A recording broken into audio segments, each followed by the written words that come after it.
Titi, you're muted. Titi, you're muted. All right. Good morning, everybody. And you're welcome to day two. Day two of the PDF Bridge Capacity Building for Trade Associations. And we're so glad this is happening again on day two.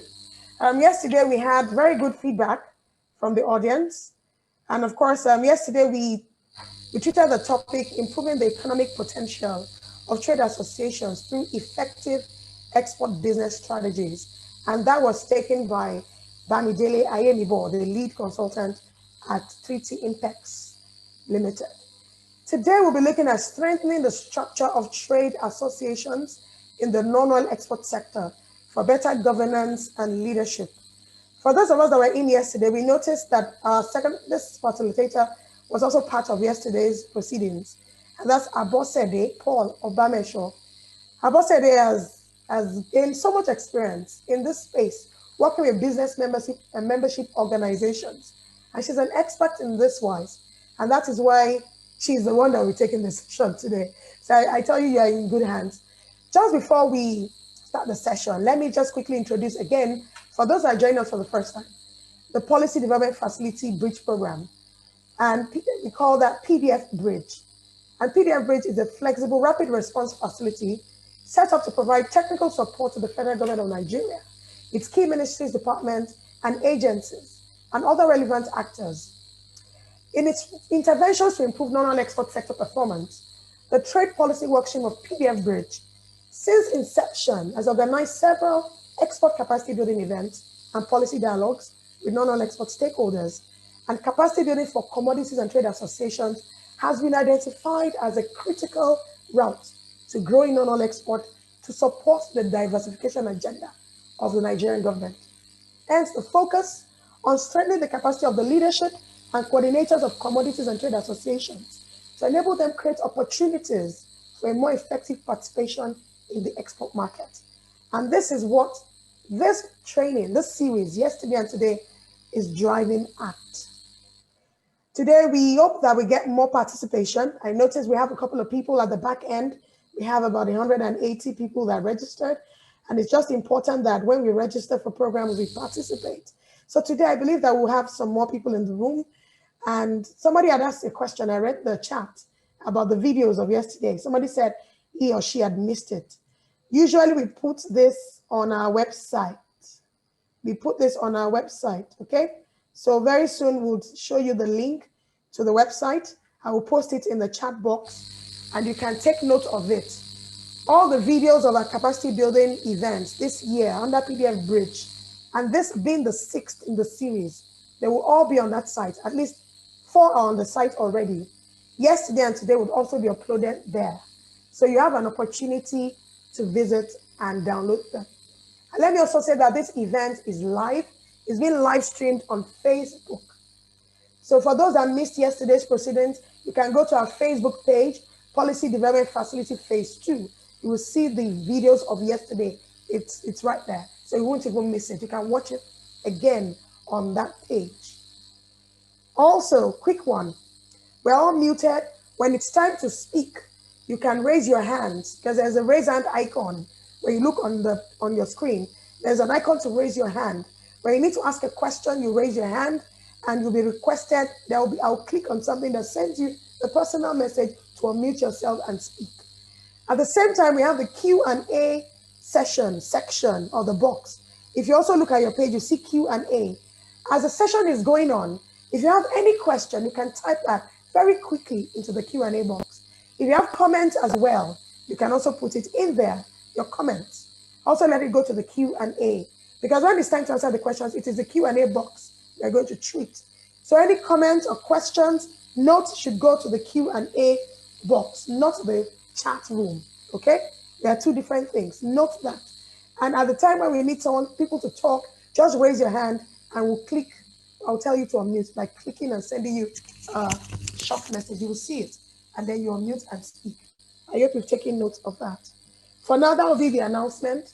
I want to hand over to our facilitator today, and that is Abosede Paul Obamesho. Good morning, Abosede. Good morning, Titi. Good morning, House. How are you all doing? Good morning. Thank you for joining us today. Like Titi said, we're going to be spending 2 very useful hours just trying to see how, as associations, we can do better. My name is Abosade Paulo Bameso. Just to give some background, I've worked with business membership organizations, advocacy associations over a 15-year period. But you know what's interesting? Titi said something. She said, Abosede is the expert in the room. No, she's not. You all who are in the trenches, who are actually the ones who are running BMOs, are the experts in the room. What we bring is technical capacity because we have the advantage of having heard from different organizations across geographical spread in Nigeria over time. So yes, we bring that, but you're the ones who know how your associations is doing. You're the ones who know where you think that your association can do better. And over the course of today, we will try and see how there were some questions. I was really happy to be part of the session yesterday. There were a lot of questions that came up. And I think before we even launch into it, there's one particular one I want to throw out there. There were a lot of people, I think there was a Sahid and an Isaac that mentioned what PDF can do to help them to set up and all that. Can I just quickly say that you are the market actors? It's your market, and I use that word market in terms of a market system, an ecosystem. My question back to you as participants, as people who are leading associations this morning is, what can you do? Yes, the technical support will come from organizations like PDF and all that, but let me paint a scenario for you. PDF Bridge is an 18-month program, if I'm not mistaken. Other projects come and go. I used to work on a project that is over now. We're not market actors. We don't really have a stake in the market. It is your market. It is your ecosystem. So it's important to always have at the back of your minds that what can we do? If you then need support, it's like, let me use an analogy. If you're making a pot of food, see development partners as the spices that you put in the meal. They're not the main meal. You guys are the main meal. Yes, spices always add some extra flavor to it, but you guys are in the trenches. You're the ones who know how your BMO is doing. You're the ones who know AFCFTA has come. How can we position? When you're able to articulate the help you need, it's like going to a doctor to say, this is wrong with me. You need to be able to say, I have a headache or I have a toothache. Then they come in and see how they can actually support you to take it to the next level. So thank you for just that preamble. And we'll be going straight into, first, let me thank you also for responding to the questionnaire that we sent out. We sent out a questionnaire just trying to fill your polls, trying to understand what we should pay particular attention to today. So we have done a bit of an analysis of that. I will quickly run through that, then I will go into my presentation, then we will take question and answer. Like I said to Titi before today, my session is not just about the presentations. We will send it to you, but I want to hear from you. I will ask you some questions. I want to hear from you. Through the course of this session, we will unmute you. Let's hear from you. Put something in the chat box. Keep talking to us. Thank you very much. So I'll be sharing my screen now. Let's go to the analysis of the questionnaire that was sent out. Can everybody see my screen? Put something in the chat box for me. Let me know you're here. Give me a yes in the chat box. Can you see my screen? Titi, speak to me. Can you see my screen? Yes, I can. Okay, all right, good. So we asked that who's in the room? Who are the associations we're talking to? So we had about 35 responses to that, and it was almost a third. We have in the room. We have pharmacy associations, which is very good representation considering that we're talking to non-oil exporters. Okay. Oh, I'm sorry about that. Okay. So we asked you what the association capacity gaps are. And we had 22 responses from that. Please, can you look at this chart critically? 22 of you said that leadership was a big deal. Another important one for you was financing operations, how to get your associations working, how to be able to. And then the third big part of it was corporate governance, how to get governance to happen and how to structure your associations and organizations. Okay. Another question was about frequency of delivery of programs by members. Note that the responses to these questions have come from association leads. So let's take it with a bit of a pinch of salt, which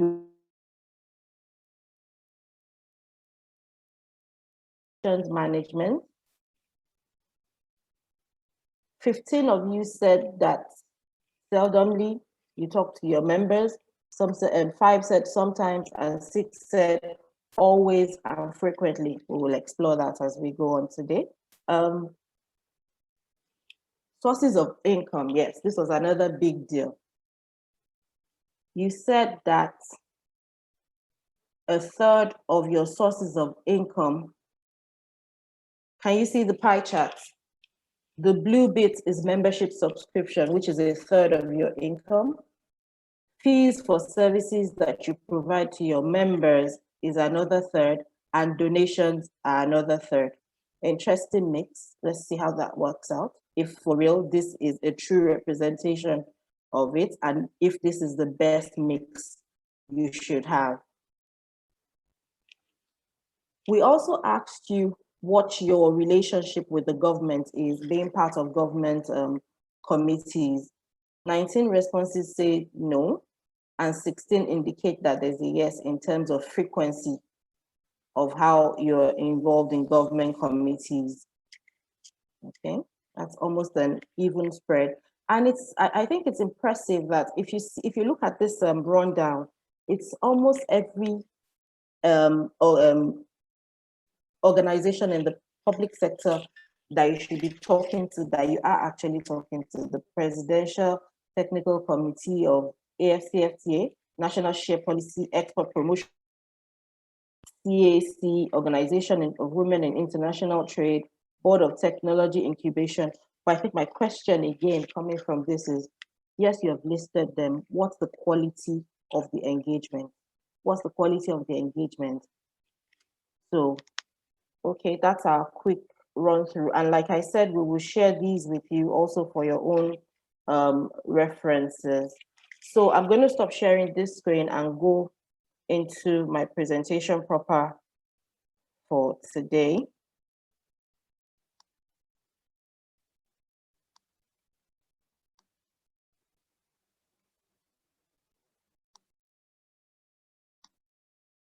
Talk to me, Titi. Can you see my screen fine? Yes, yes. Okay, good. All right. So as Titi introduced earlier, today we're talking about strengthening the structure of trade associations in the non-oil export sector for better governance and leadership.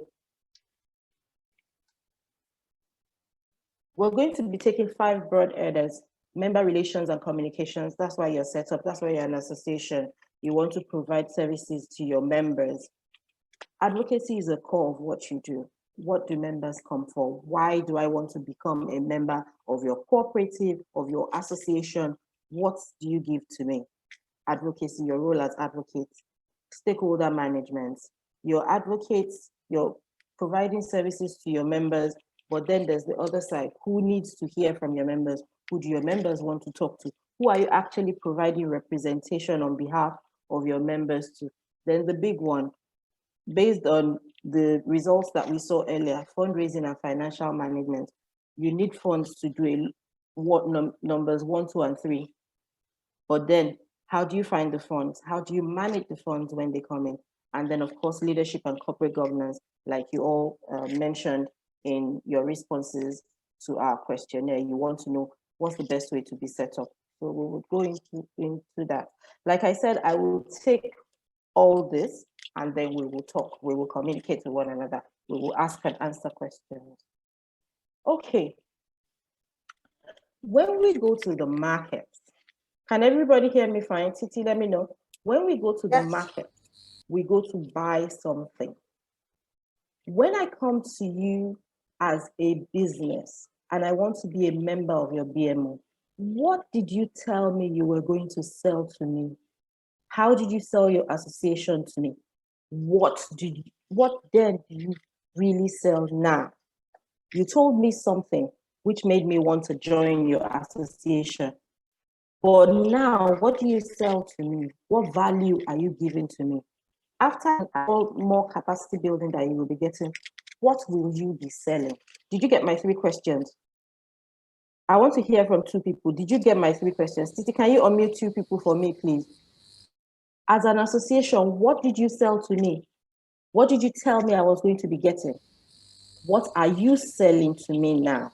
And what will you be selling to me going forward? I want to hear just 2. So 2 people to raise their hand. 2 people, yes. I want to talk to raise their hand. Okay. Sahid has raised his hand. Right. Sahid, please go ahead. Good morning. Good morning. I'm on the road, so please do bear with me. The background noises. But can you hear me? We can hear you fine. Please go ahead. Quick.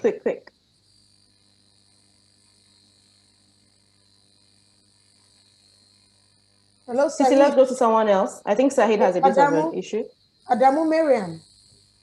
Adamu. Mariam, what do you sell to your members? What did you sell to them to make them become members? Okay, good morning. My name is Mrs. Mariam Adamu from Kaduna. Actually, what I do tell someone, if I really want him to join the association, join our association for the fashion designers. All right, great. So, okay, Sahid, give us a minute. Give us a minute, Sahid. Mariam is on the floor. Mariam, go ahead, please. Okay. I will ask you, being a fashion designer, you need association to say it all for you. You need another voice to make advert for you. And that will kind of give them interest. Okay, yeah, I need to join. I will tell them you need a cluster for fashion designers, and they join. Okay. And that's how it started. Okay, so when you told them that, if you were going to be sincere, are you really selling what you said you will sell? What do you sell now? What do you sell now? Okay, are you meeting the value you promised them?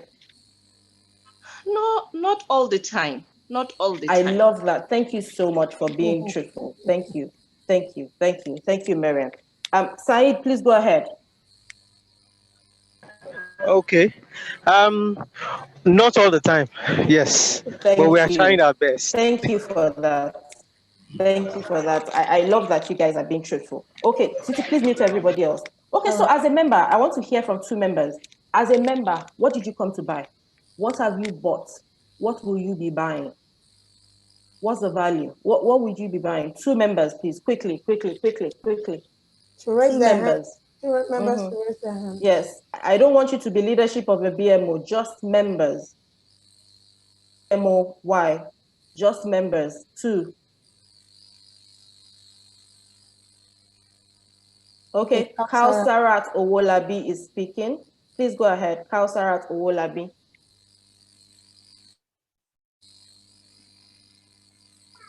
Can you hear me? Yes, please go ahead. I would like to buy experience and more knowledge. Okay, tell me about experience. What I can say about the experience, that those who know more than me, that can put me through, that we have done this, this is our experience. So if you want to do this one, this is what you are going to do, this is what you are going to do. Great. So is that what you have bought? Are you seeing that? Are you getting that value from your BMO? No. That's why you came. Are you getting that value from your BMO? Not really. How does that affect your decision to buy more? Will you buy more? Will you stay? I will stay because I will think that maybe later I can get it. Thank you, Kausara. Welcome. One more person. Titi, one more person and I'll go on. Okay, there is no other hand on. Okay, that's fine.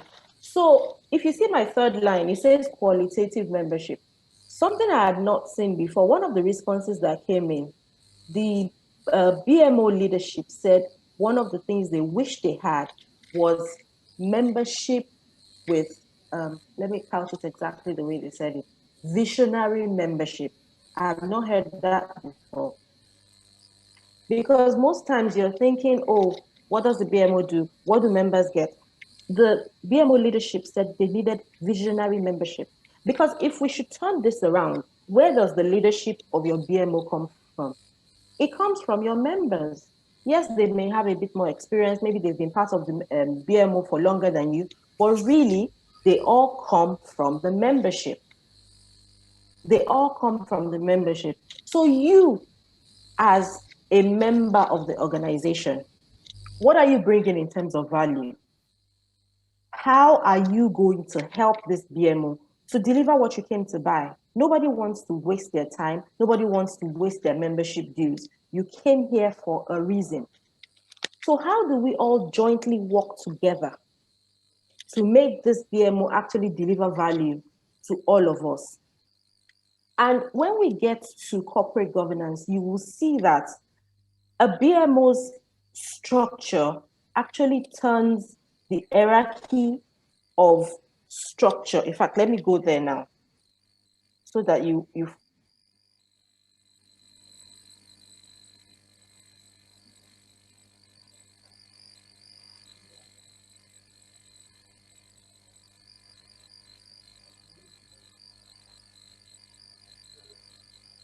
membership at the top. You would have council being the leader, you would have the executive committee and then committees, management, and then membership. But in a BMO, the people that actually give you your mandate are the members. They are your bosses as a BMO lead. With this at the back of your mind, then it determines and drives how you actually implement. They're the people that put you in place. So for membership, for leadership, you have to look at this bar. Who is actually the boss here? Who's the boss here? The boss are the members. You exist as a BMO because of your members. That is, in fact, there's no type of induction that you're doing for management, for the board, for anybody without selling this key part of it to them. Membership is the reason why we're here. We're not set up except if your BMO is set up wrongly.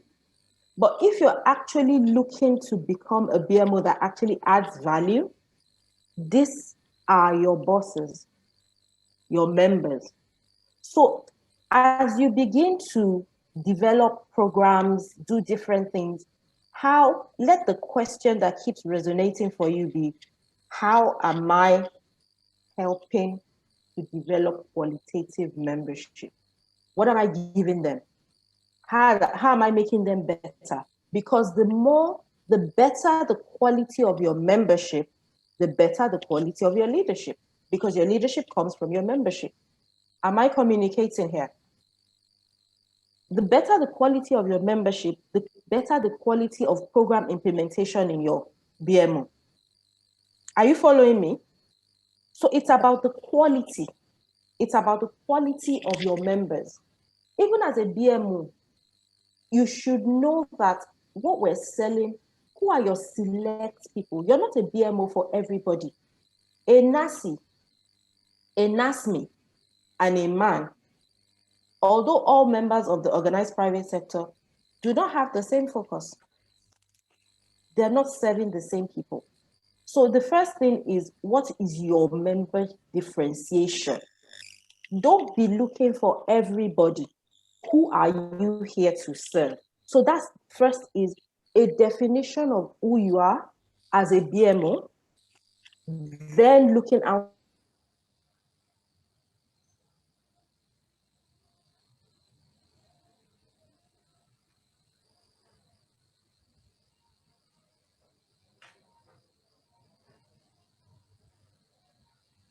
businesses to join another BMO. A manufacturing organization that is in the mid-range and the National Association of Small and Medium Enterprises, they won't be saying the same thing. Even in terms of categorization at the CAC for registration, categorization for tax purposes, they're not in the same level. So you have to know who you're serving. What's the quality? Who are the people that you're serving before you then think of the quality of what you're giving them? Okay, let's go to the next slide. So what are the indicators of effective member engagement? You're a BMO, you're set up for your members. BMOs must make a deliberate effort to identify the needs, the wants, the values, the beliefs of their members and stakeholders. This just solidifies what I was saying earlier.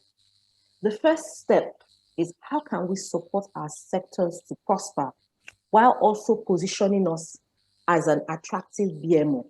You want to increase your membership. It's not really about, oh, let's print flyers, let's go on a membership drive. A lot of the membership that you're going to get is going to be word of mouth. And why? When there is value, when you're able to prove successes, when you're able to prove concepts, when you go out on behalf of your members and you give them representation, and you actually can come back to your drawing board and say, okay, we went out to represent you on XYZ, and these are the results. This is what is left. This is what we're going to do next. People will join your association. But when there's nothing, you're just joining because, oh, I want to belong. That's, you're not, are you following me? What are you delivering? When you deliver quality, it's like a business. When you deliver quality, people will come back to buy more. In the same vein, as a BMO, when you deliver value to your members, they will come back. And what are the indicators? It's very simple. Are members paying the dues without you running up and down? What's your transaction cost? Are you running up and down trying to get members to pay? Or are they even the ones saying, look, I'm paying for next year? Because they see the value. They pay for this year and say, you know what, I'm paying for 2 years in advance because they see the value. And then another indicator of how your members view your effectiveness is how much they want to be part of the organization. Because really, all the quality inputs, all the resourcing comes from your membership. You want to do research. Are there organizations within your BMO that do research as part of their core functions? Are they willing to bring that to the BMO management to help? Why do they want to do that when they could be using that same time to actually do business that brings them money? They're going to do that when they feel that if I'm part of this BMO and I actually invest in what this BMO is trying to achieve, it will improve the business environment for my business. So they will put business transactions on hold or do it simultaneously to be part of what the BMO leadership is taking forward because there is value. There is value, value, value. That's what you sell. As a BMO, what is your value proposition to your members? Titi, I want to hear from two leadership of BMOs. Do you have anything written that guides your interactions? Do you have anything written? I want to hear from two leadership of BMOs. Do you have your plan? Donald Mbaka, please go ahead. Donald, just before you speak, please, I'm going to be referring to everybody just by their first name. Please bear with me, is to ease the flow. Please don't take offense, please. Donald, please go ahead. Can we have someone else? Donald, unmute yourself. Donald, I'm so sorry. Just try and unmute yourself. Yeah. I'm doing that, boys. Can you hear me now? Okay now. Yes, we can hear you. Please go ahead. All right, thank you very much. This is quite interesting. I mean, what you've been dishing out so far is quite simple, but straightforward and very enlightening. To answer your question, AgroHub, which is why I'm here, is sort of like a network of cooperatives, of farmer cooperatives. a network of farmer cooperatives, and of course, these are smallholder farmers. So the unique proposition behind this is to say, look, what you can achieve together, you may not be able to achieve. Okay, Donald, my question is, do you have it written? Do you have it written? Is there anywhere that I can reference it as a potential member, what you bring to the table? Can I reference it? Do you have it anywhere? That's the question I want you to answer, please. Yes, but when you say anywhere, I don't know what you mean, but yes. You have it written down. How can I, as a potential member, find it? Where is it? You'll have to receive it in your email. Okay. All right. Titi, let's go on. I think Donald is having a bit of an internet issue. Is there anyone else who wants to tell me? Do you have your value proposition written down? Do you have anything that anyone can refer to as, okay, this is this BMO and this is what they do? Okay, so Ngbel Makuye, go ahead. Okay. Good morning, everybody. Good morning. Yeah. So I belong to a BMO, well, not really a BMO, let's say BMO Cooperative, association, African Women Fish Processors Network. It's a continental body, but with different chapters across the countries. So one of our value propositions, or the basic value proposition that we sell to prospective members, is that we aim to build capacity. Now we reach with the fish farmer, fish folks, the women at the fish fronts and all that. Then the mongers that are not that process the traditional way. So we bring up the value that for your fish to go far, we come to want to build capacity, want to train you, to empower you so that you come up with your processing, bring it to standard for it to be able to go beyond Nigeria. Because another objective that we have is inter-African trade. Okay. Thank you. Thank you very much. So we bring those ones. Thank you. All right. Okay, Titi, can I have everybody muted now? Thank you. All right. So you all heard Mbema say what we tell them, what we say when we bring them. Kausarat too mentioned what we say, what we sell. Communication is a big part of effective BMOs. Effective communication fosters a sense of community and belonging. Everybody wants to belong. Everybody, the reason why people want to join your association is, okay, this is my identity. I'm not in a silo doing my business. How do you communicate with your members? What's your feedback mechanism? Are you talking at them or are you understanding them? There's a bit of research that needs to go into communication, because how do you know what to say? How do you know how to meet their needs if you're not communicating what the issues are? So there's that much research that needs to go into communications. BMOs must communicate to members in a structured manner. Hence my question, do you have it written anywhere? If I want to join you, if I hear about you, if you that this exists, where can I read up about you? Do you have anything written?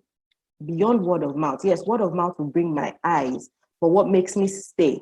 Do you have anything written anywhere that shows, okay, this is what we do, these are our programs, these are the things we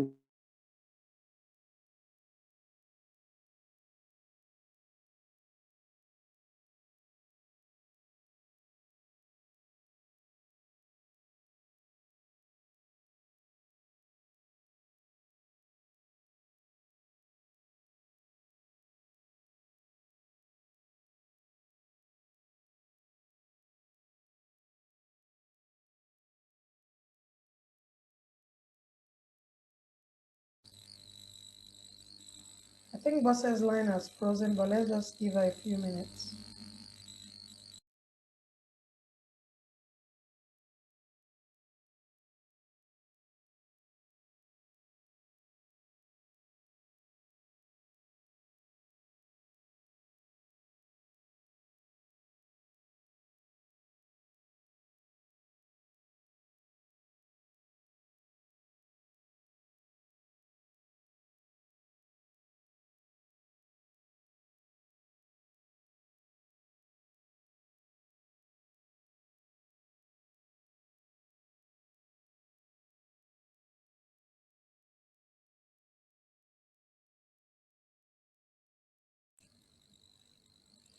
Okay, so Abba said they just internet.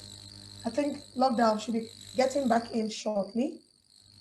But are there any other questions from participants? She's asked a couple of questions. She's asked if you are someone that leads an association, also for membership. I think the question I might just ask while we wait. You're a member of an association. Are you, what was the unique value proposition? What made you join the association in the first place?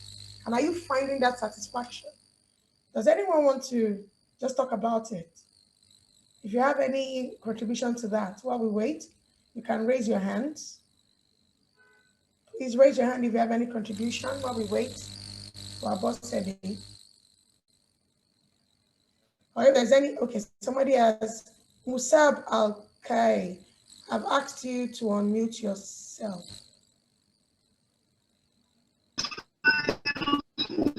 Musab, yes. Musab, we can't hear you. Musab, we can't hear you. Your internet, we can't hear you. It's not clear. Yes, ma'am. Okay, do you want to speak? We can't hear you much. No, ma'am. Okay, we can hear you now. No.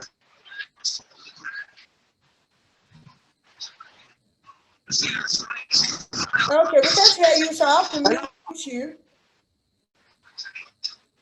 We have a second person. Hello. And that is, yes, what's up? We can hear you. Yes, good morning, So ma'am. okay, good morning. We can hear you. Just speak. Okay, I'm back. I am back. You won't believe I have 3 internet and still I was sent out of the room. Yeah. Oh dear. My apologies, please. Okay. Where were we? We were talking about communication.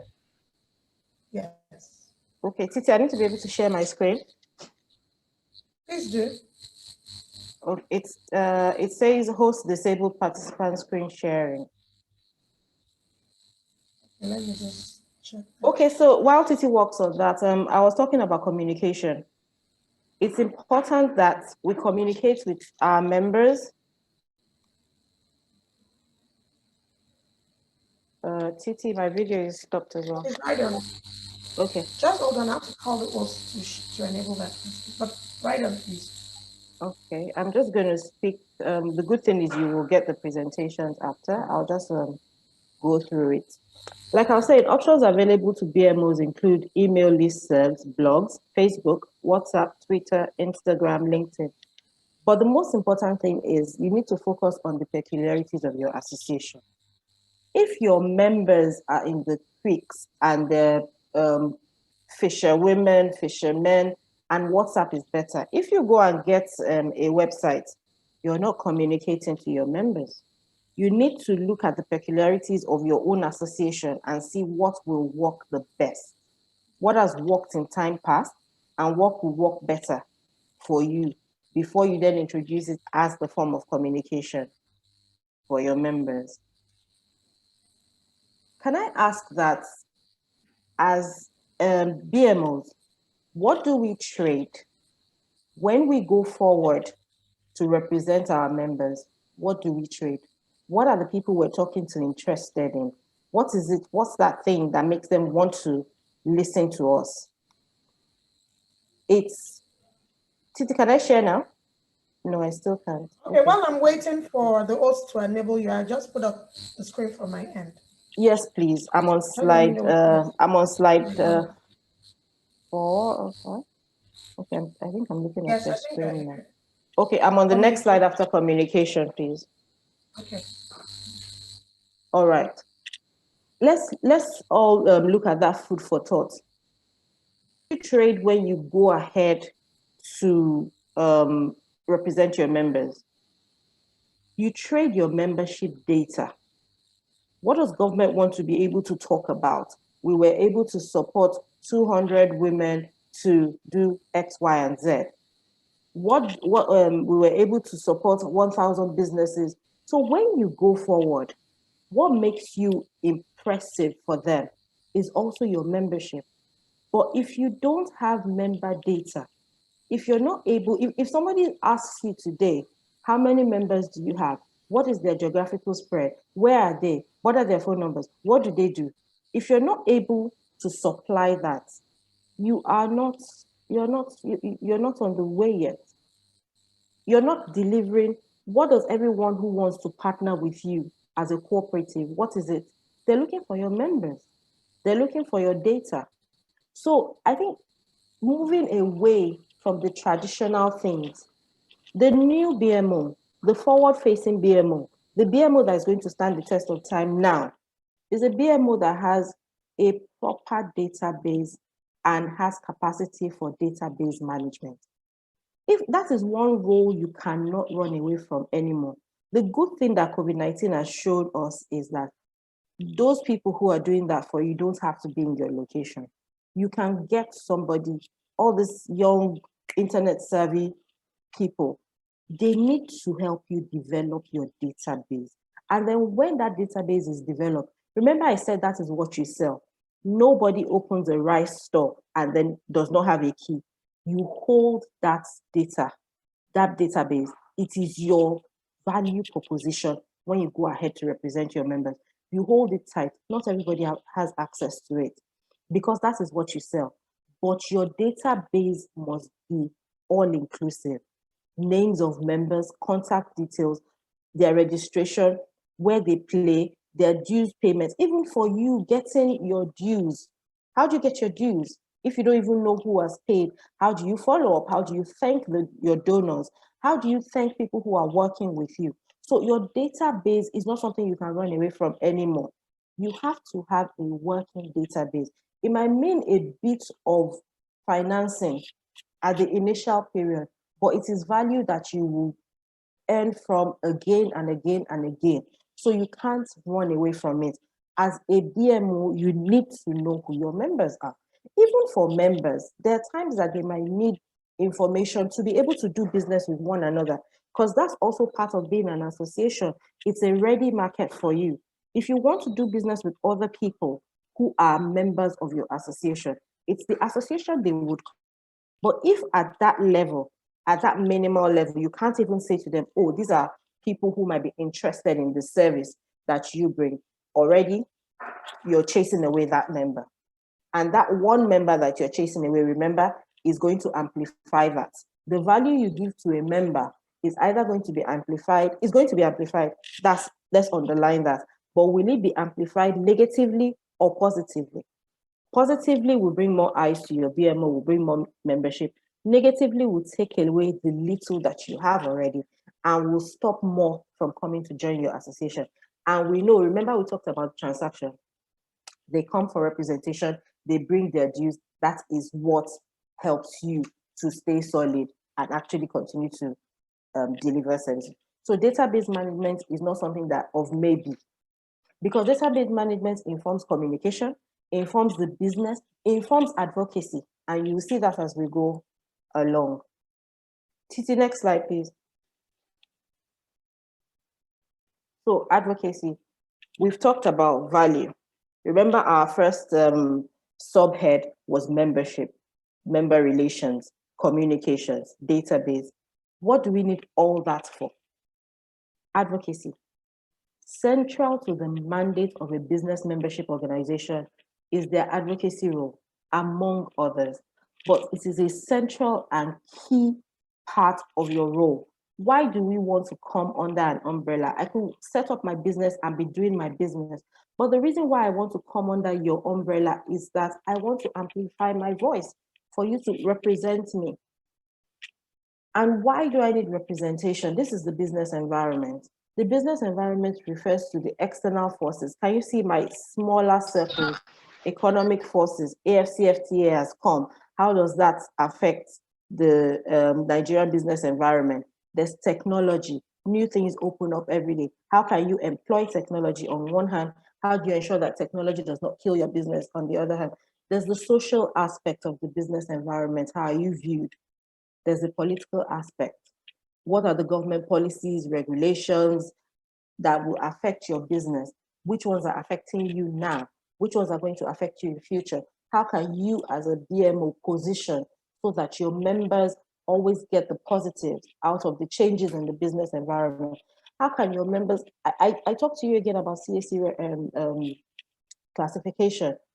CAC, for instance, some of the work that we did a few years ago was getting CAC to actually classify MSMEs the right way, because your classification, even from registration, affects taxation, affects a lot of things.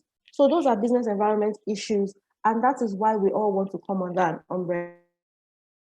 The Dangotes of this world can walk into any office and say what their issue is. But you see, the small and medium enterprises need these umbrellas, that are associations, to amplify their voice, so that they're not a lone voice just talking in one corner. So how are you, that is the value of your advocacy. You need to be able to look around the business environment and see what our members complain about. Again, research. Again, research. You can't run away from research. And when I say research as a BMO, please don't think of this huge thing. Even doing a simple poll of your members, even something as little as 2 questions on a WhatsApp group, let people answer it. When they answer it, you put all the responses together. That is research. It is not a big deal. It is just knowing the pulse of the people you are serving. Next slide, please. Titi, next slide. Okay. So again, as part of the business environment, government plays a key role. The BMO also plays a key role. Government shapes the political and economic environment.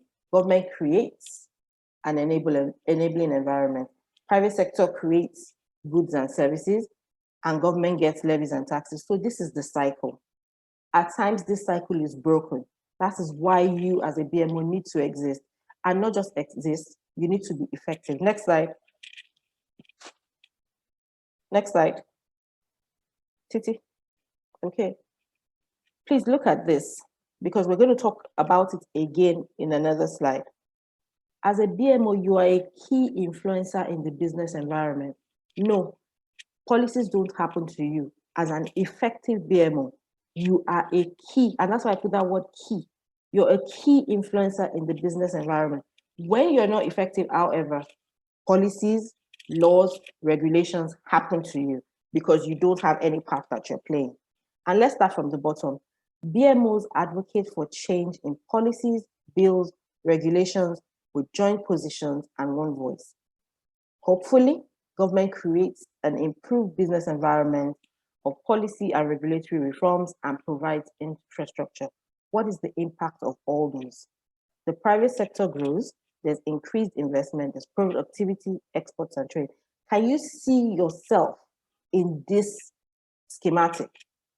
You're not just an association just because you're an association. You're an association that pushes these arrows to actually move.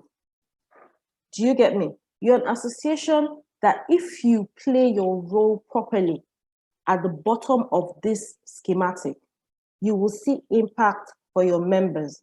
And when your members are able to say, oh, that change in taxes that happened was because my BMO was part of the coalition that made this to happen, your profile is being built.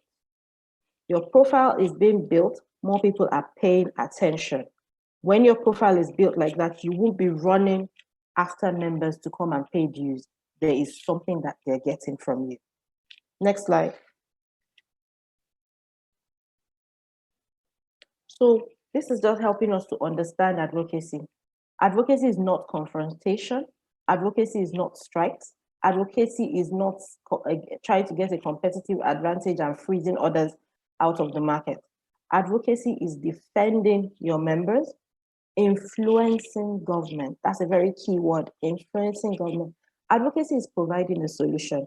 Having worked with organizations over the years, we see that at times we say, oh, government is not responding. At times, like I said to you, you're the experts. You know where the shoe pinches you in your market. So at times you need to come to government with, okay, these are the likely solutions that you can bring to us. Then they will now analyze it based on their budgets and different things. But if you're not able to articulate what the problems are and likely solutions, then there's no helping you. And that is why you must know your members. You are the experts. I keep saying it, you're the experts. You must know your members. When you know your members, you know where the shoe pinches them. Then you know how you can position.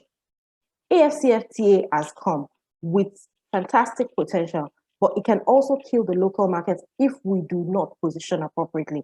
One is understanding AFCFTA. How does my sector stand to benefit from AFCFTA? How do we position? How do we help government of Nigeria to position within Africa for that? So that there's no, we don't become a dumping ground, but we become key market players even as AFCFTA is here. Next slide.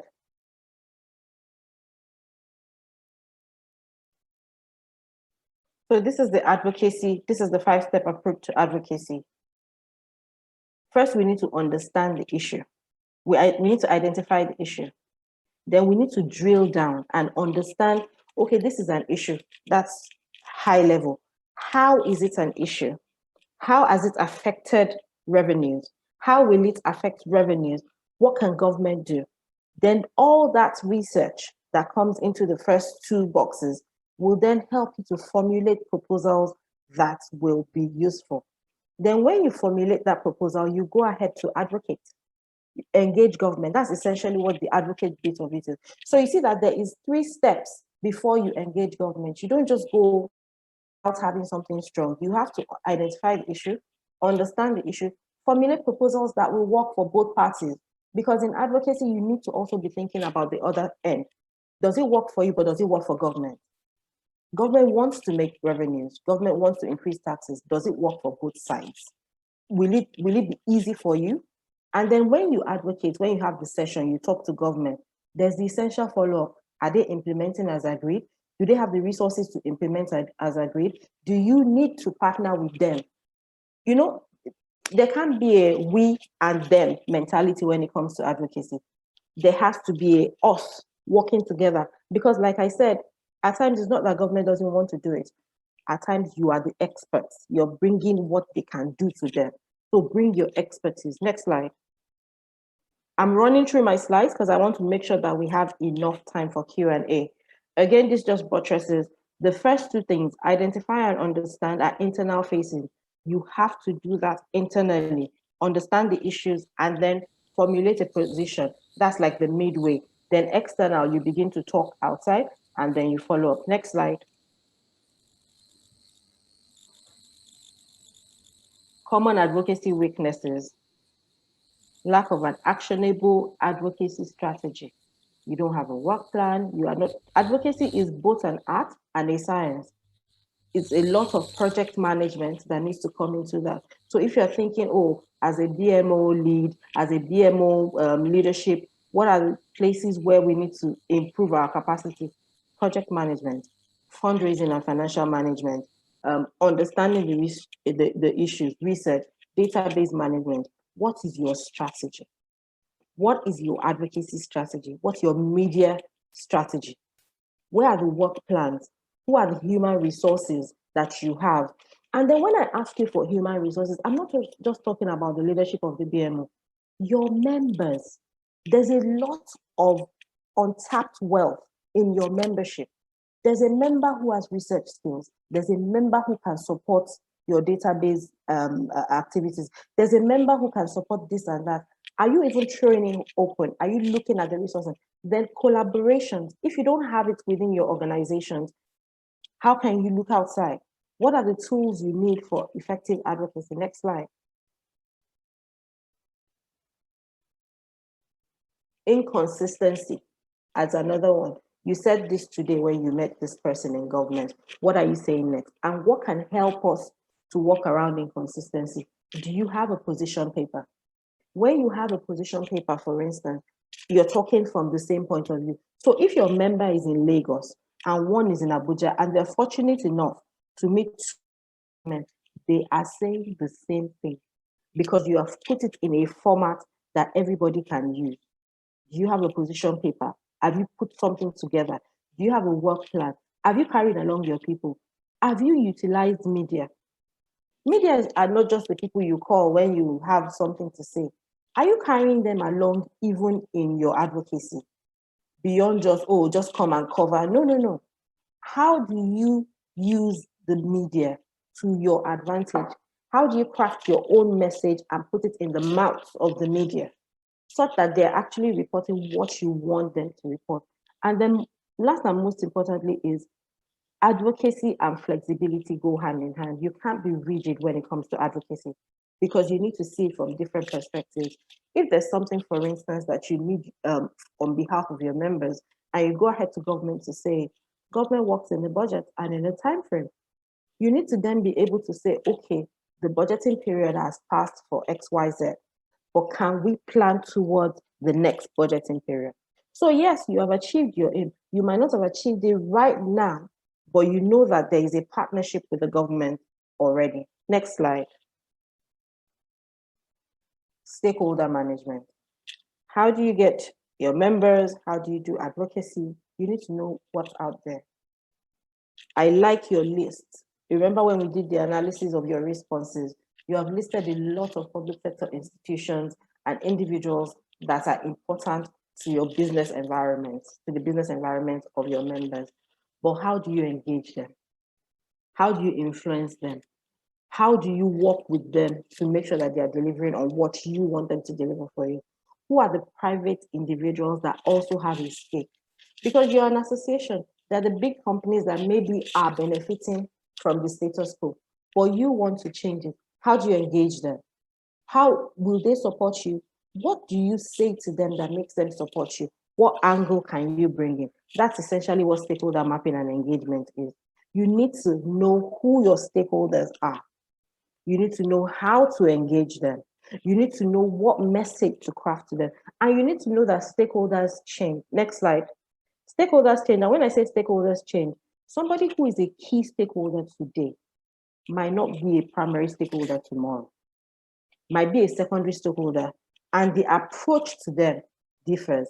Again, research, again, project management, again, communication management, again, database management, because all the foregoing will help you with understanding your stakeholders and how to engage them. Next slide.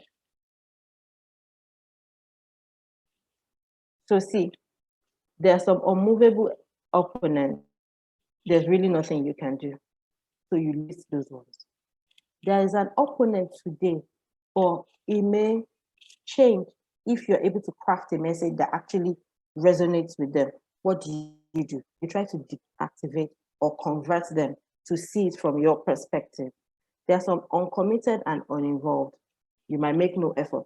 But recall I said that stakeholders change their positioning based on how they perceive what the change that you are looking to bring on board will affect their own businesses or livelihoods. They may change, they may come onto your side, they may even oppose you more, but then you need to understand them. This is just a table that will help. And like I said, you will get this slide. This table helps you to situate. First is understanding who are my stakeholders for this effort I'm trying to implement. Then where do they fall? Where they fall then determines your communication and engagement strategy for them. Next slide.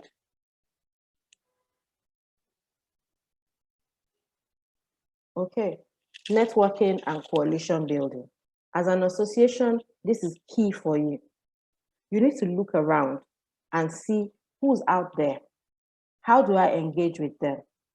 For instance, for some tax work that we did with NASME, there were about 21 separate organizations that all work together to see the changes happen. You can't work in a silo. You have to know who's out there. You're a cooperative. What is it you want to push? Who else is looking to push that? Even if they're not thinking about it right now, how can you bring them to the place where they're thinking about it and actually getting it to happen? So there's need for who are, and then coalitions, remember that there are different bedfellows in the coalition.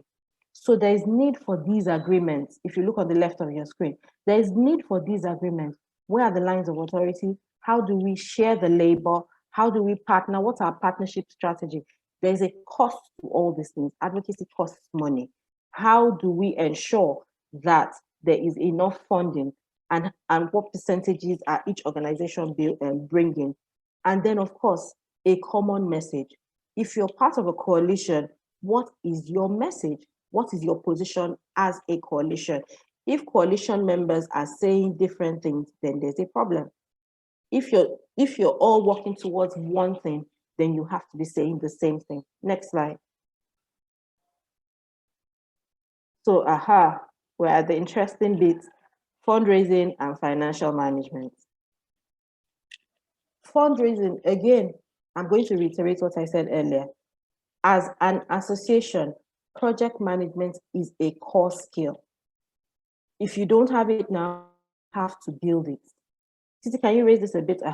If you don't have it now, you have to build it, because funding is important. But how do you get the funding? You need to develop a funding strategy. You need to understand what your goals are. You need to develop a list for funding beyond what your members bring. At times, what the members bring just helps the association to at least stay alive. What can help you do the myriad things that you need to actually accomplish? That is where project management comes in. How do you develop your funding strategy and implement it? There's a lot that needs to happen in these 5 steps, but at least these are a guide for everything that you need to do. Next slide. Okay, can I just say this? People, organizations, and corporations do not give you money because you have needs. Everybody has needs. Everybody, the man begging on the street has needs. They give money because you meet needs. You provide value. They want to partner with you because your members say X, Y, Z about you. Their business environment has changed because of 1, 2, 3, 4 things that you have done on their behalf. You are selling your advocacy results or outcomes direct rather than a direct service, as your members are. As a BMO, you need to be able to outline in terms of activities, outputs and outcomes for what you're then going forward to say, can you support us? Can you support us to do this and that? This is what we want to achieve. When you're able to articulate it like this, then it's easy for someone who wants to support you to say, okay, this also resonates with me, either as an individual or as an organization or as a corporation. But if you're not able to articulate what you need the funding for, even in our own lives as individuals, someone cannot just come to you and say, I need money. The first question you're going to say is, what do you need money for? So even as a BMO, what do you need the funding for? It has to be clear where you're going. Then when you're able, the key thing here is you are selling a vision to whoever you want to get funding from. If they buy into the vision, then they will put not just their finances, but even resources within their organizations. And the first people you sell it to is even your members. Because beyond dues, if your members are very enthusiastic about what you're taking forward, then they can bring even beyond just dues in terms of more funding, more resourcing. If you have members that have staff that have capacity for some of the things you need to do, they can second their staff to the association for the duration of what you want to. Where there's no understanding of what you want to do with money, our association just needs money. Okay, good for you. But what do you need the money for? When you're able to articulate, this is where we're at and this is where we want to be getting to, then you will see people back you, and not just even financially, they will back you to ensure that the vision is implemented. Next slide, please. Okay, so what are your tools? This just talks about your marketing materials. Do you have an organization profile? Do you have a brochure somebody can look through? Have you done any annual reports? Do you have your constitution in place? Do you have fact sheets? Do you have a position paper? Do you have a website I can check to see what you've done previously and where you're going? These are your marketing materials. This is what you should spend time doing, because these things can travel much further than a physical meeting. They can take you much, much further than a physical meeting. Your brochures can be sent online, your annual reports, your constitution, your fact sheets, your position papers. If you go to a busy government person's office and is not around, you can drop your fact sheet, you can drop your position paper. This is the issue. This is what we have analyzed. This is where we think you can help us. This is the value for our BMO and you as government. He goes through that quickly and he sees, oh, okay, this resonates with me or this does not. Next slide.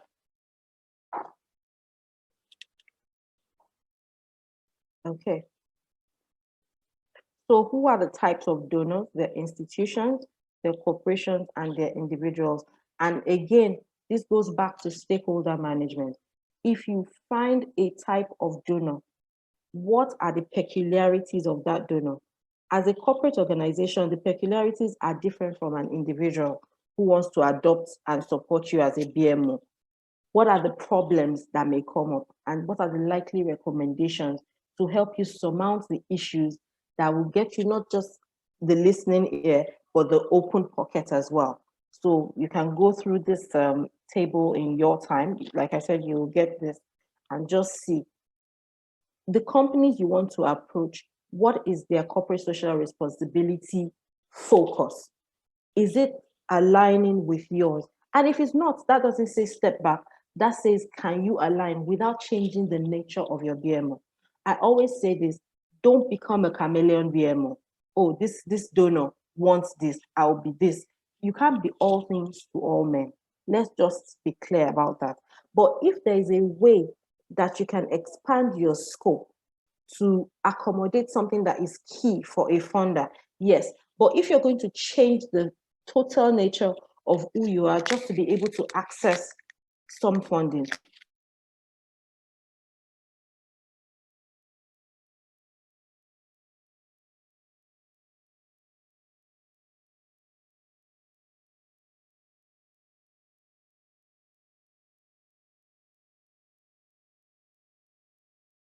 out, casting your net out to see, okay, we align or we don't align with this one, we can work with you. We'll see how we can work with you. Next slide. Financial management. Sustaining, so you found the funds. How do you manage it? Because the funds you managed yesterday are a precursor to if I'm going to support you going forward tomorrow. How do you manage it to ensure that as an organization, you exist? That means as an organization, you can sustain your secretariat, you can provide value to your members, you can actually implement what you told the donor you were going to use the money for. Because when they come for their M&E and see that, oh, I gave you money for A, and then you went to use it to do B, and they came as a restricted fund, then tomorrow you can't approach that partner. But if they come and they see that you have apportioned the funds rightly, you have actually implemented to a very large extent what you said you were going to implement, and you're able to say, oh, we implemented from A to Q, but we don't have enough then to move from Q to Z. Then they're like, oh, okay, so what more can we do? Or if they come and you don't have standardized processes, you're not efficient, you cannot account for the money, you don't get support the next time. And even as an organization, you can't grow when you're not financially stable. Next slide. Aha, leadership and corporate governance. I put this at the end because it's unfortunately it's not the most interesting thing, but it is so important. It is so important. What is your operating model as a BMO? First, you need to understand that you're here to create and deliver value. We've talked about value even from my first slide. You are here, you are set up to create and deliver value for your members. You have to satisfy the needs and aspirations of your members, your board, your staff, and your secretariat. And you have to sustain the value. You cannot deliver value once and go to sleep. You are here, you are set up to deliver value in an ongoing capacity. Next slide. We've talked about this. This is your structure as a BMO. Who gives you your mandate? Your membership. It's not your council. It is your membership. You're here to serve your membership.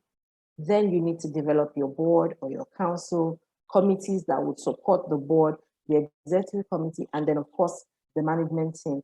They will do day-to-day operations, day-to-day management. But in terms of strategy, your board sets your strategy flowing from the aspirations of your members. Again, I repeat, flowing from the aspirations of your members. We don't live in utopia. There are things that are very wrong in the system, which also reflects in the things that we see wrong with BMOs. BMOs are not set up to propagate board members, to propagate the aspiration of board members. No. BMOs are set up to propagate the aspirations of members.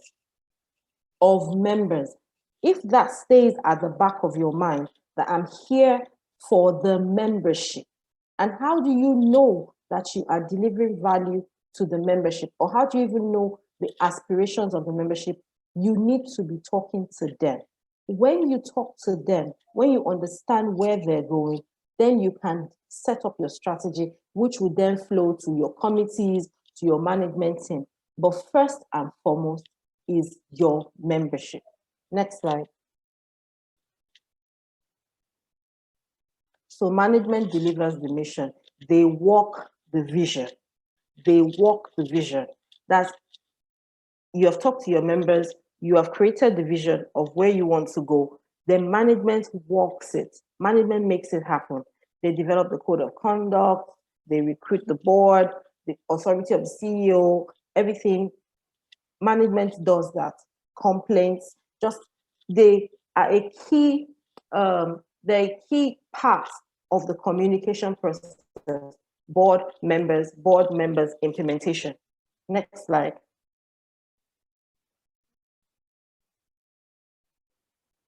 Key tasks of the board.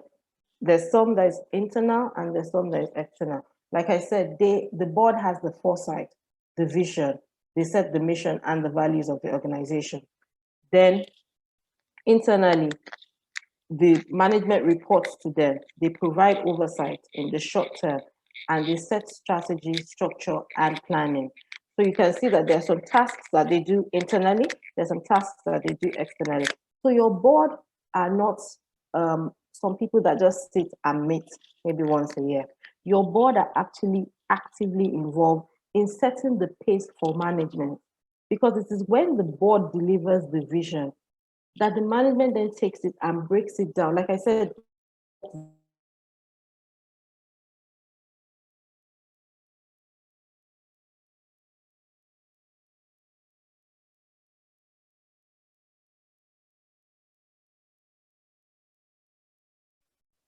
Titi, are you there?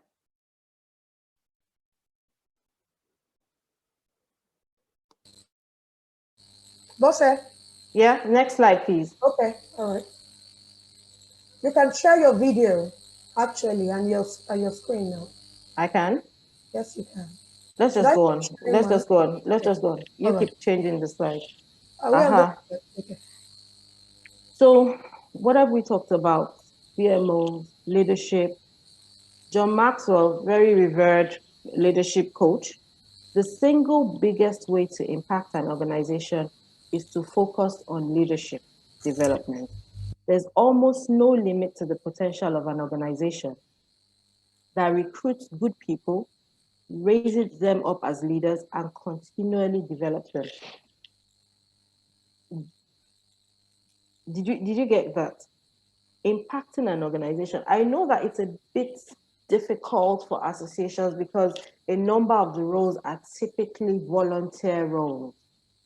But then, even in that space, how can we ensure that we're bringing leadership that has foresight to the BMO? We're not bringing people who are not busy to BMOs. No. We have to have a selection criteria. Yes, people are coming to volunteer for you, but when people come to volunteer for you, they have come to implement something that you have developed. There's also a screening. There's a whole United Nations organization about volunteering. So it's not something just, oh, ragtag people, oh, he doesn't really have what he's doing, let him just be part of the secretariat. No. Even for your volunteers, for your non-paid roles, they have to be able to pass a certain criteria. They need to understand the vision of where you're going. Otherwise, there's no point just having bodies that actually don't deliver value for you. Next slide. John F. Kennedy says leadership, go back one step. Leadership and learning are indispensable to each other. Leadership and learning are indispensable to each other. You can't, as a BMO, you can't not have strong leadership. If not, from everywhere, you will be drawn into different corners. But when you're able to show that, okay, we're a strong leadership, what do you want us to do? Even for your members are not saying. Some want you to do something that is not for the general good. The leadership role, the leadership cap you wear, understanding if we align with what member A wants, is it for the general good? That's your own leadership analysis. Next. Then succession planning. A BMO, much like a business, needs standard leadership, governance, training. Who's next? I think the chambers sort of had this, the chambers. They know at least to like the fourth or third level who the next presidents are. I know what that does is when there's a president, there's, I think they call them the second vice president. So already those people begin to attend important meetings. Those people begin to understand the strategy of the organization so that when it's time to ascend, you already have some knowledge, understanding, and practical understanding of what they should be doing. So this is very important in BMOs too. A BMO does not belong to one board member, even if the person was instrumental into the development of the BMO. There has to be a clear succession plan. Who's next? Who's coming after? How are we developing the talent of the directors, the management, who are coming after? Have we identified them? Are we beginning to give them skills? Because otherwise, that one person leaves and the association falls apart. And this might even be deliberate. They want it to fall apart so that they are called back. No, just like a business, a corporation, a BMO needs to have a succession plan. Who is next after Mr. A? And how is Mr. A supporting that next person to fill his shoes? Next. Okay, good. Titi, please stop sharing screen. Thank you very much. This is the end of my presentation. This is the part where I want us to talk. I want us to talk. Please let us talk. Can I have the questions now? Let us talk. If anyone that has questions should raise their hands. We'll unmute as usual, or they can type into the Q&A box. Okay, if questions are not coming at me, I will ask my questions. Okay. With the foregoing, I've said quite a bit. How do you see your BMO? Where are you? We've looked at what a typical BMO should look like, although not exhaustive and in the time we have.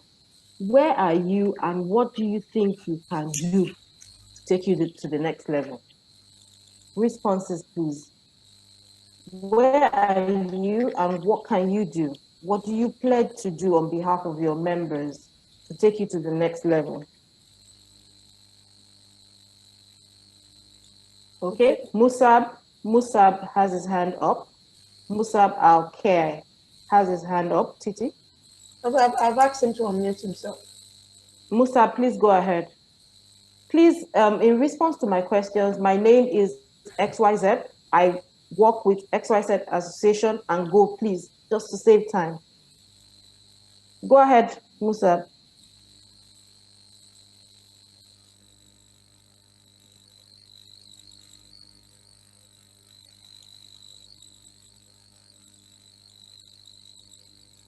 Musab. Okay.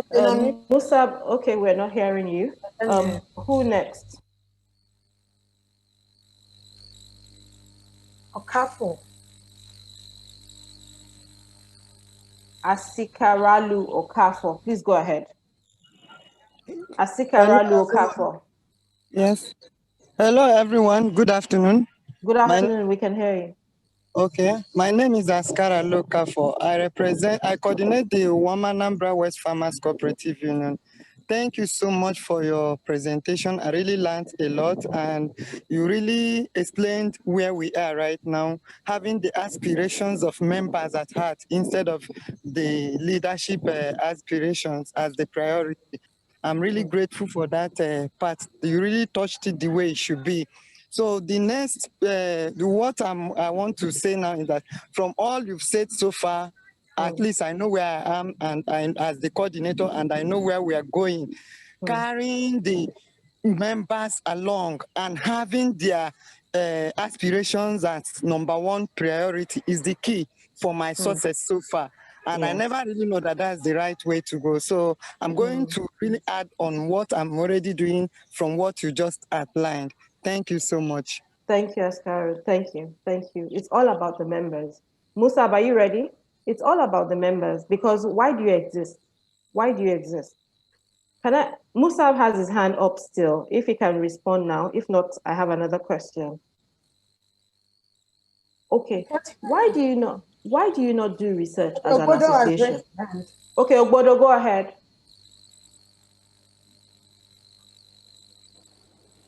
Right. Good afternoon, all. Good afternoon. Do you hear me? Yeah. Yes, we do. Please, I just want to put in just a reminder because I just maybe registered for NPNEN. Okay. And I don't know really whether their leadership or their corporate governance, have they had this kind of lecture? Because since then I have not been communicated to. Most of the time I send them mails, I don't know. So please, I'm advocating, could this kind of training be expanded to most of these organizations so that we ourselves, we know? Because from what I have learned today, to be truthful, I don't know whether most of these our organizations are aware of most of these things.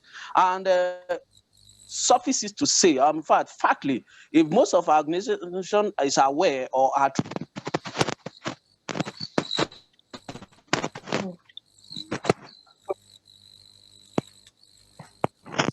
Okay.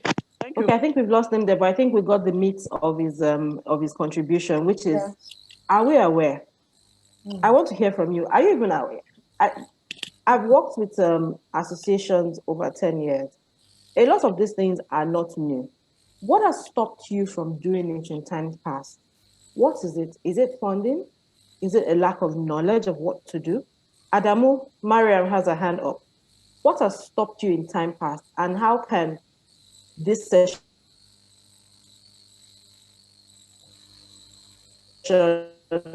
and more help you? Adamu.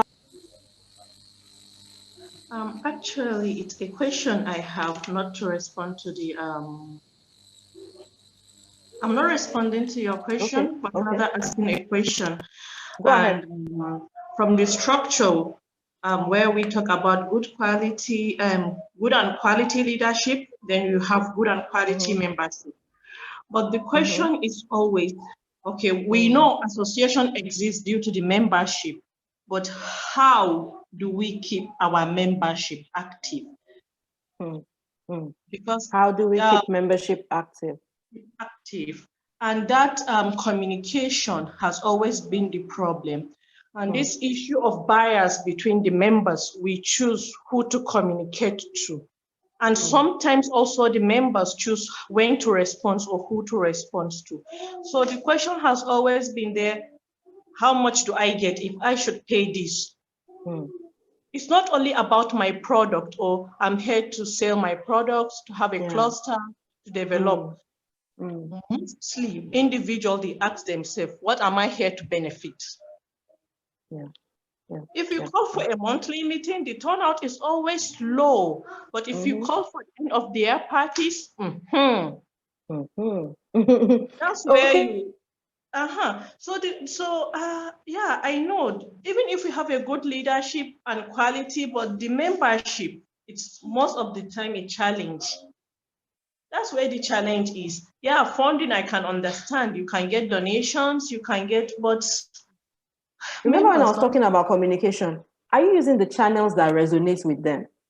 If WhatsApp worked better for people and what you have is a website, there's a disconnect already. Sincerely, it's today. I was like, oh, this is how the association should be. Hoping I should go back to them and do it the right way. And I'm hoping. Yeah. And I hope they will also take the changes that will follow after this presentation. Yeah. Can I tell you something? Can I tell you something that is key that a lot of us do not do as association leaders? Okay. You don't poll your members. You don't research your members.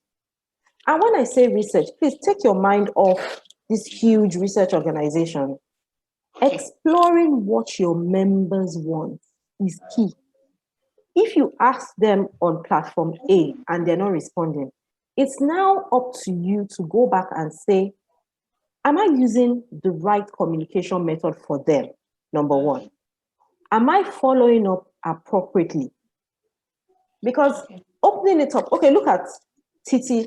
Titi sent the questions that we developed, the questionnaire, and then called almost each individual association. Oh, we have sent you a questionnaire. Please kindly fill it up. So are you doing that? In fact, to even start with, you talked about something, only a few respond. How do you know the few? What percentage is that? When I hear a few, you're not telling me anything. What percentage of your membership have responded? How can you tell me the percentage if you don't have an up-to-date database? Do you understand? Do you see how all these things are interconnected now? Yeah. If you don't have an up-to-date database, how do you know? When you say few, maybe it's even 10 that actively receive this because maybe the phone numbers are wrong, because maybe the email address is wrong, because maybe, do you understand? So what you consider few might be a big portion and might be a small portion, but how you need to be able to analyze these things. So, okay, when you now analyze it, you're able to say, what are the options available to me to make it work better? Do you understand? Yeah, there's that background work that needs to go in as a BMO. Otherwise, you're just going to be saying, oh. Okay, then if they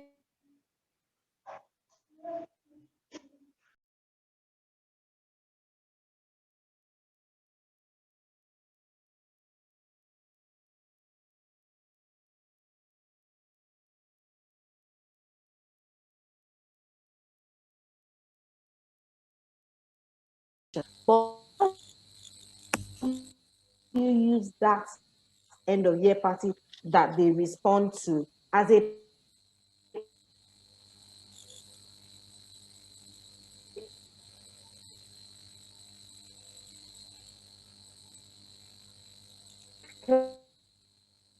platform for actually communicating.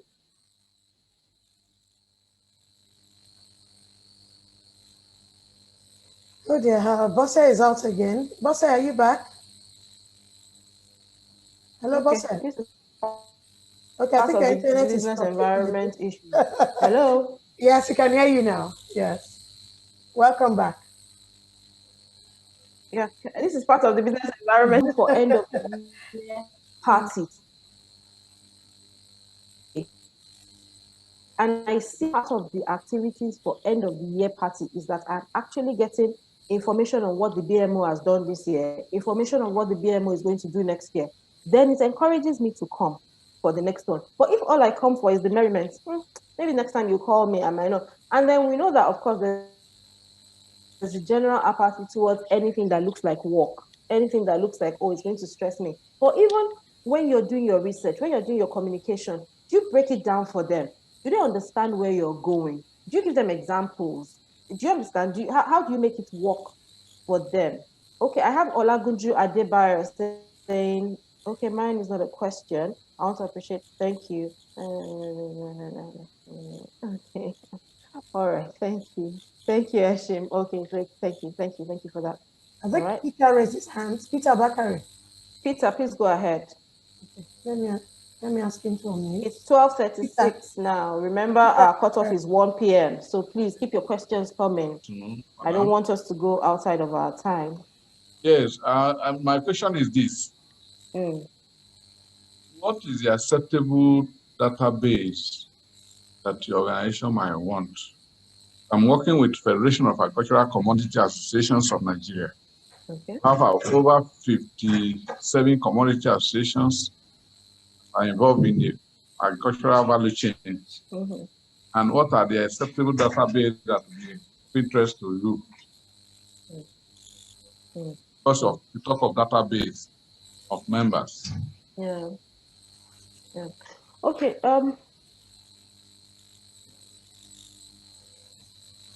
Remember what I said, that you need to engage with service providers. I'm sure that between us, PDF and I, we can find you service providers that actually do that as a business, that can say to you, okay, because of your size, because of your geographical spread, this might be better for you. But you know, even Excel, even as little as Excel, Microsoft Excel can at least start the process. And since you are an umbrella for different associations, then you as the umbrella need to also support your associations to have, even if it is Excel, just 5, name, phone number, email address where possible, LinkedIn, whatever social media that they have, Facebook. When you now get that, you will then work with a database expert who can tell you that these are the least expensive and most effective for you. But I'm sure we can also take this conversation offline between PDF and I. I'm sure we can find you vendors who can help with this. So while I can't tell you this is your best, we can find out what works best for you. There's some analysis that needs to go into that. And you see, when I talked about funding a plan, now this is a plan you have. You want to develop your database. You can develop it into a proposal for your members. Look, we need to develop this database. How can you support it? This is where we're going with this database that we want to develop. Then they can put some funding behind that, even beyond dues. Peter, are you a bit happy with my response? So we have Ingoma Kuye. Okay. Yeah. Okay. Also, thank you for the opportunity. This has been quite enlightening. So my questions. Now, my association, we comprise, it comprises even academics, you know, playing in the fisheries sector. We have social entrepreneurs, including some of practitioners and all that. So the challenge is that these professionals are not they're not forthcoming, you know, at making input, writing proposals or assisting with research. But at times when there's maybe sponsored trainings and all that, they go with our name and they get those sponsorships and all that. So it's an issue for us. It's an issue for us. Like some of us who are practitioners, we're not skilled at writing proposals for fundings and all that. And we need their input. So how do we manage this? Yes, I agree that for now, we had not registered Nigerian chapter, but has just been involved now, last month, so fortunately. So we're a registered entity in Nigeria now. So how can we go about bringing them in? We even have some of them in our ESCO, you know. So, but they keep the whole information and it stays. Okay. Thank you. Okay, thank you. I think it's two things. There is a general communication, and then there's specific communication to these people that you think have skills. Like you're coming for this training now with PDF. Can you get them to give you a time and you jointly work on a training session? And there's something, what is the value in it for them? So yes, they are your members, but what is it that they will get? Are you going to be promising them that for those who want to drill down, then there is potential for business? I'm just saying, you have to be able to sell it to them. Again, it is a marketing. Yes, they are your members, but there's something they have that the rest of you do not have. So there has to be a meeting point. You're not just going to tell them, oh, because your members come. That will come later when you are able to sell your organization to them and they see it and they know, okay, this is the value. But in this initial process, it is that, oh, you do XYZ business. Do you know that a lot of the fisher women do not know these things? Can they come as a collective and you give them a bit of a discount or give them that training? Can you see that there's value? Now, they might not be charging what they would charge if it was outsiders because this is for their own members.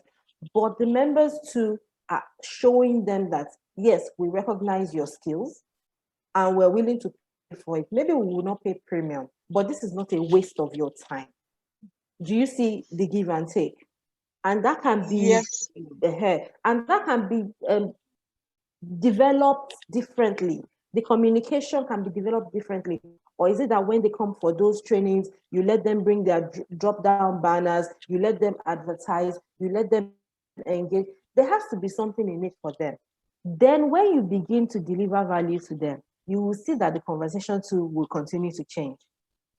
But in this initial... Okay, madam. Okay. Okay, go ahead. Go ahead. Yeah, I'm not referring to the fisher folks.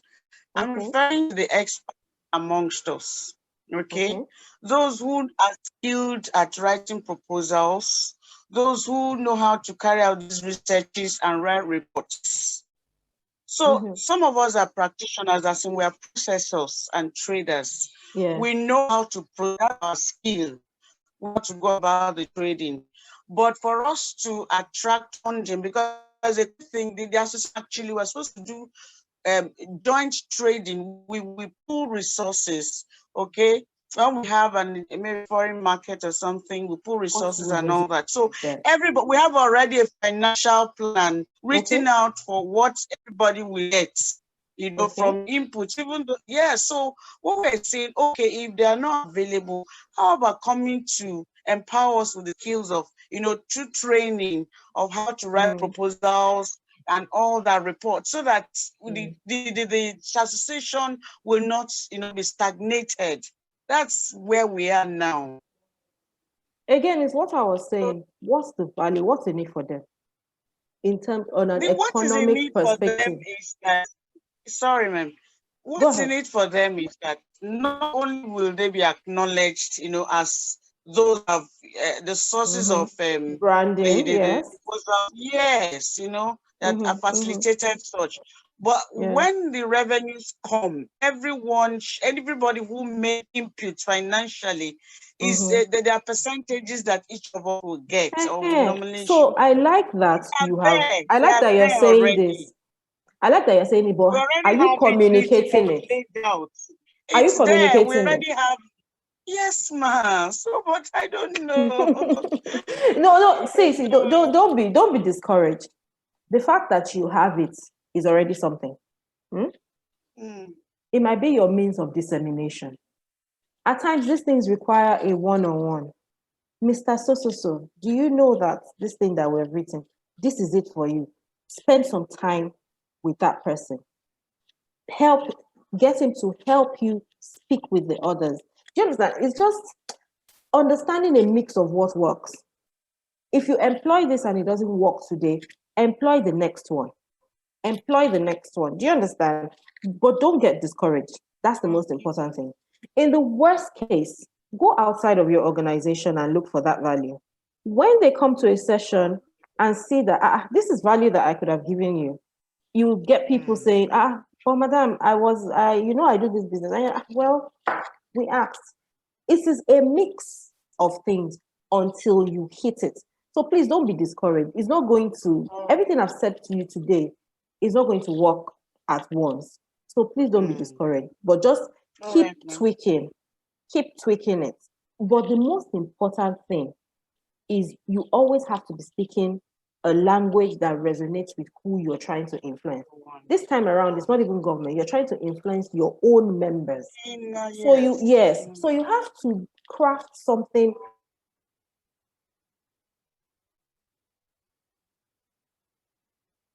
Hello, oh dear.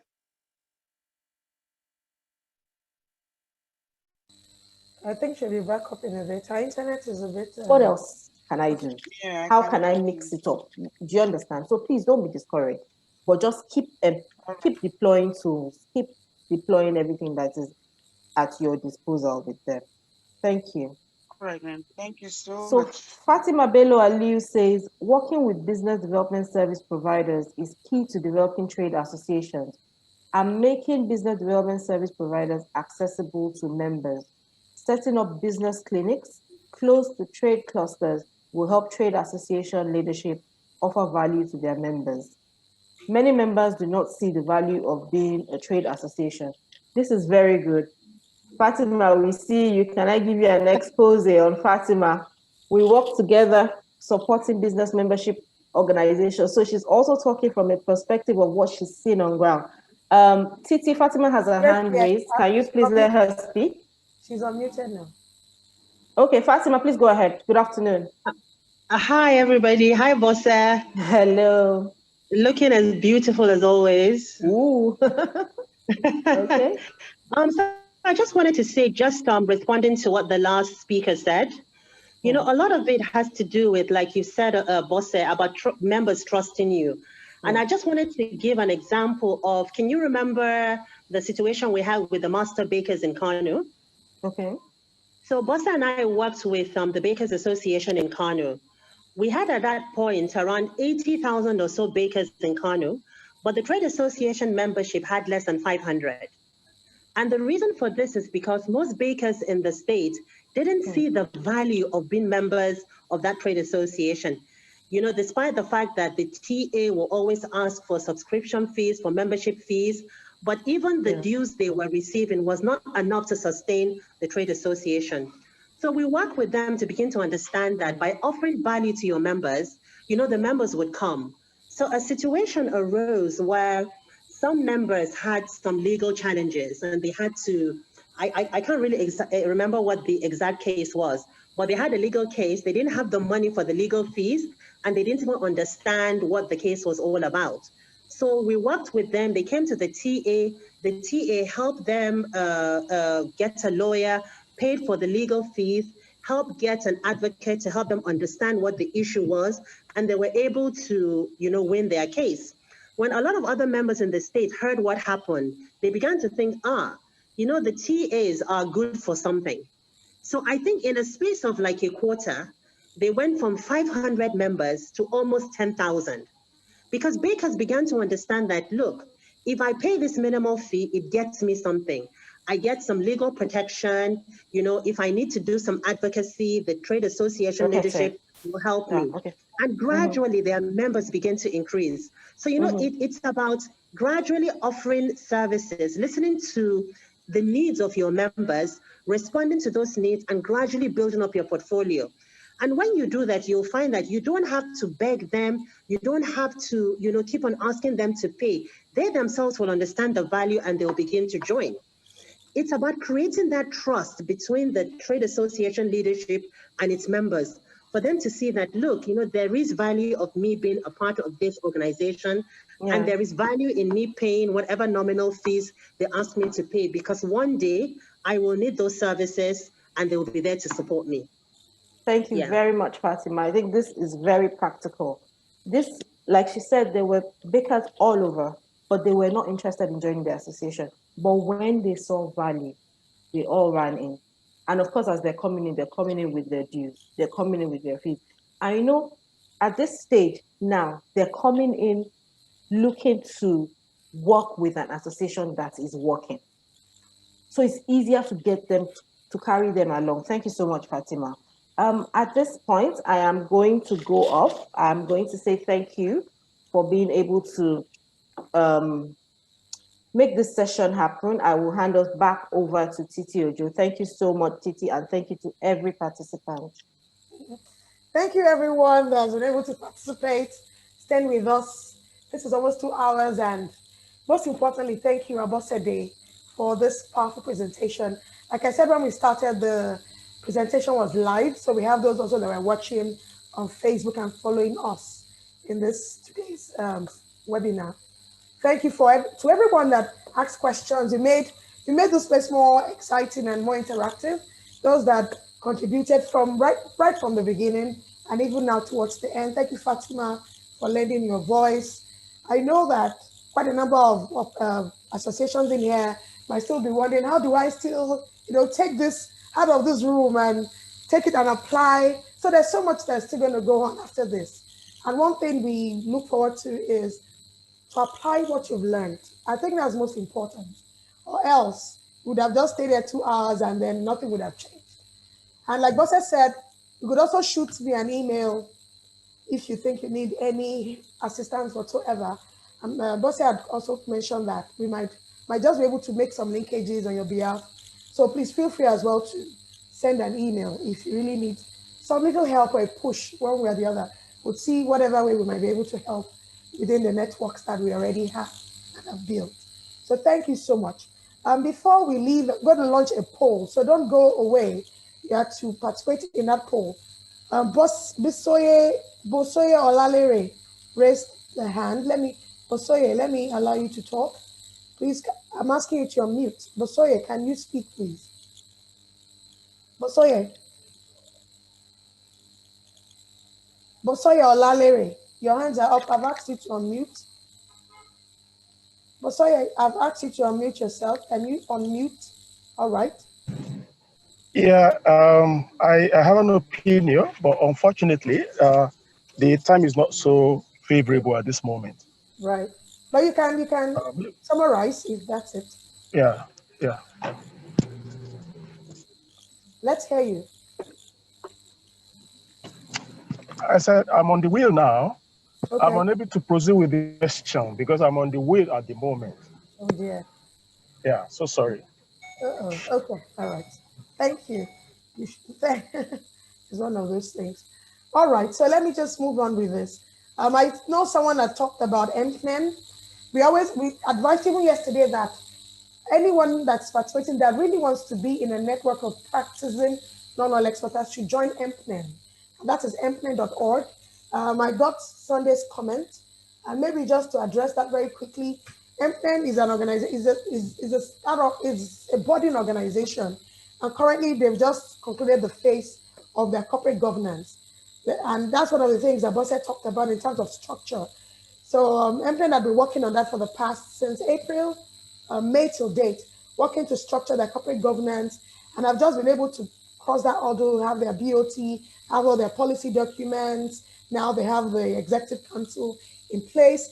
And I think the last phase of MPNEN's journey at that stage is to get the executive secretary or DG and get the office and secretariat running. So it's been some months of really building to make sure that when everything is set, then it can begin to fly. But of course, the membership thing has been sent to the public. So people are registering and already have your database. So sorry, Sunday, nobody has been able to get back to you. I guess it's because the secretariat hasn't been officially set up, but that's in process as well. But I'm also looking at, from the back end, I also look at what MPNEN is doing. So I have the database of everyone that's been registered. We have that, everyone that's registered on the website. But I just want to assure you that MPNEN is taking that time to build, to structure properly, to get their corporate governance right, all their policy documents, and all the activities, setting right their technical committees, which is actually necessary at this stage of their formation. So very soon, you will begin to see a lot of activities. I just thought I should assure you of that. And for anyone that is wondering what is MPNEN, MPNEN is a network of practicing non-oil exporters of Nigeria, and they can visit their website, mpnen.org. You can also register on that site. We have your database, and that will be useful at a particular point. Probably from January, you begin to see MPNEN very, very active. But we've spent this last 6 months trying to build that organization, which is absolutely necessary, all right? I'm going to launch a poll right now. We want you to participate in this poll. The poll has 7 questions. And once you get to your 7th question, you can submit. So before you go, let's do this quickly in another 2 minutes. Once I launch, please participate, because we must have 100% participation before we can end the poll. So you can see some questions on your screen. Some questions on your screen, participant feedback. Please, can you click your answers? There's 7 questions, and when you're done, you click to submit. Nobody has started yet. I hope you can see this on your screen. We've launched a poll. It's on your screen. Can you participate? We're waiting. Okay, I have 1 person. We are going to 31. 1 person has responded. Where are the 30 others? We need you to participate. Let's do this very quickly. This shouldn't take more than 1 or 2 minutes. Let's do this quickly. It's very important.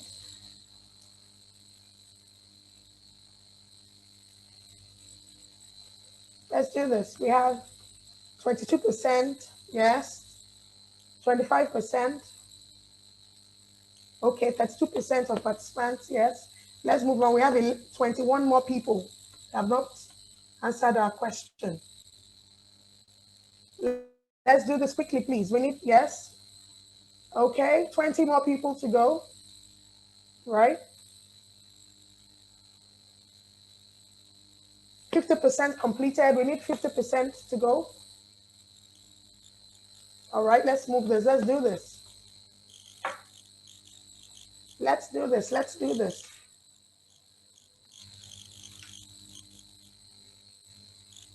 %58 voted yes. Let's do this. We are yet to see. Okay, we're still waiting for those that have not done anything. Let's do this.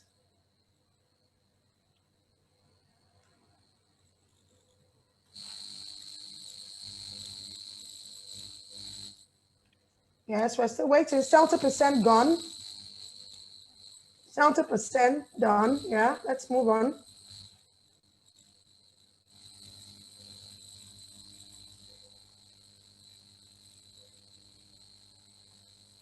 Let's do this. 70% done. We still have 19 more people. Okay, 9 more people that have not answered this question. We're waiting for you.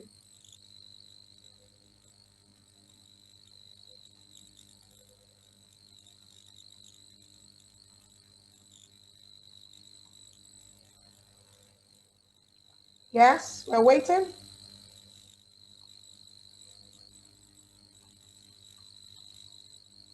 We're waiting.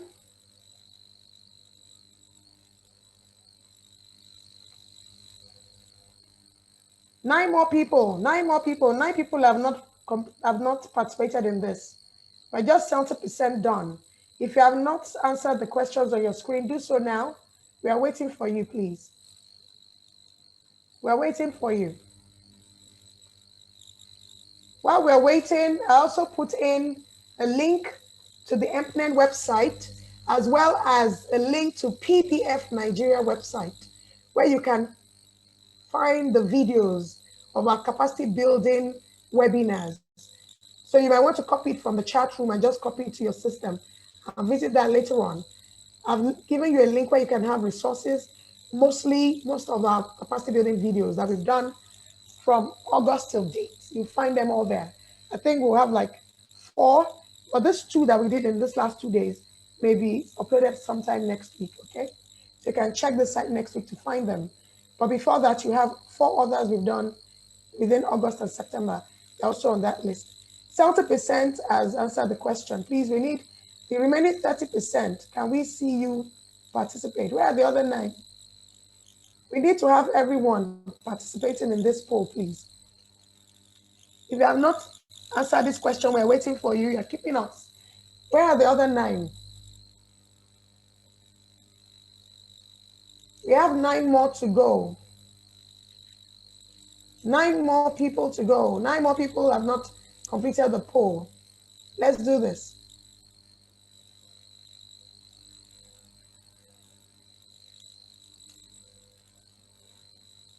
Okay, so I have someone saying that this was an interesting session. Do you have, okay, so I'm going to put my email in this box. I'll put my email in this box so that if you want to send an email, you might be able to pursue any other conversation, okay? So I'm putting my email in this chat box. You can send an email. I'll just send that in. So Titilayo from NICOP, I'll be expecting your email. We have 8 more people to go. 8 more people have not participated in this poll. Please, can we do this so that we can now round up this session?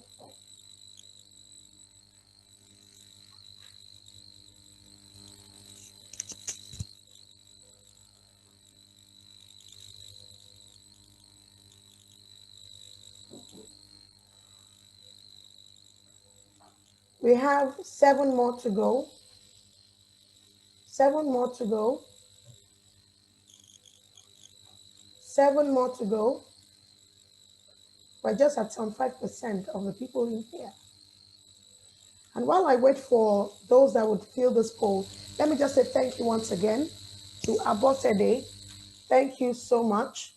We thoroughly enjoyed your presence here and your, coordinating, facilitating, and sharing knowledge and value. It means a lot to us. Thank you so much, Bosede. And to everyone that participated, I've sent an email. You may want, if you need to take up some conversations, please feel free to write me. I will see what we can do on this. 5 more people to go. 5 more people to go on the poll. Please, if you're in this poll, we have some 10%. We need to get to 100, please. Let's do this.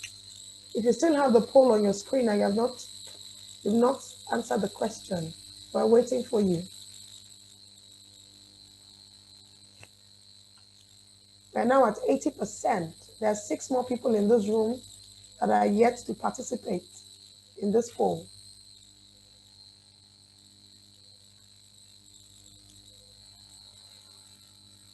So we have 5 more people. Yes, we're doing well. 5 more to go. 5 more to go. There's a poll on your screen.